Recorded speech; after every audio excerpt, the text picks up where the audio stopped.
มีเรื่องหนึ่งที่น่าสนใจหลายเมื่อท่านเข้าไปในโรงงานผลิตน้ำดื่มคนส่วนใหญ่มักจะสนใจสายการบรรจุน้ำเป็นอันดับทำอิฐ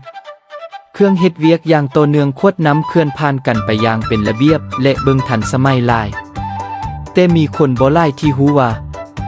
ก่อนจะมีขวดน้ำไปบรรจุน้ำดื่มขวดเหล่านั้นต้องถูกผลิตขึ้นก่อนและพระเอกของขั้นตอนนั้นก็คือจักรเป่าขวดวูกึ่งอัตโนมัติ2000ของเยเวมนี้แม่นหนึ่งในหุ้นที่ลูกค้าของเยเวียบเลือกใช้หลายที่สุดสิ่งทำอิฐที่เฮ็ดให้ประทับใจคือกำลังการผลิตของมัน2000สามารถผลิตขวดวูเลได้ประมาณ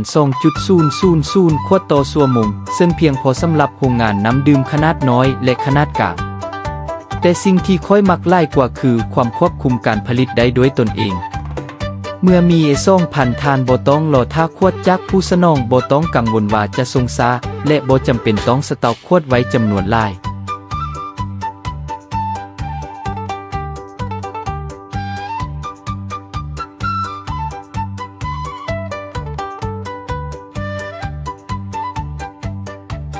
ต้องการเท่าใดก็ผลิตเท่านั้น2,000ยังสามารถเป่าขวดได้หลายขนาดตั้งแต่300 f 500 f 1 ลิตรจนถึง 1.5 ลิตรเพียงแต่เปลี่ยนแม่พิมพ์ให้เหมาะสมนี้เฮ็ดให้โรงงานสามารถขยายสินค้าได้ง่ายโดยบ่จำเป็นลงทุนเครื่องใหม่หลายเครื่องอีกจุดหนึ่งที่ค่อยประทับใจคือการออกแบบของเครื่องที่กระทัดรัดปุ่มควบคุมจัดวางเป็นระเบียบและใช้งานบ่ยาก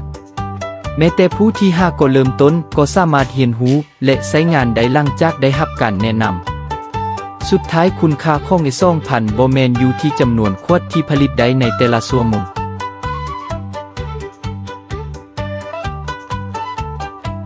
แต่เป็นความสามารถในการช่วยให้ธุรกิจควบคุมแรงขวดควบคุมแผนการผลิตและควบคุมคุณภาพได้ดีกว่าเก่านั้นจึงเป็นเหตุผลที่โรงงานน้ำดื่มหลายแห่งเลือกลงทุนเครื่องเป่าขวดวูเอตั้งแต่ระยะเริ่มต้น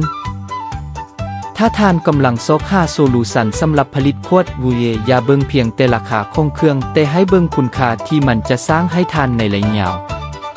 บางที2,000อาจจะเป็นสิ้นส่วนที่ขาดไปเพื่อให้สายการผลิตของท่านเฮ็ดเวียกได้อย่างมีประสิทธิภาพและมีความพร้อมหลายขึ้น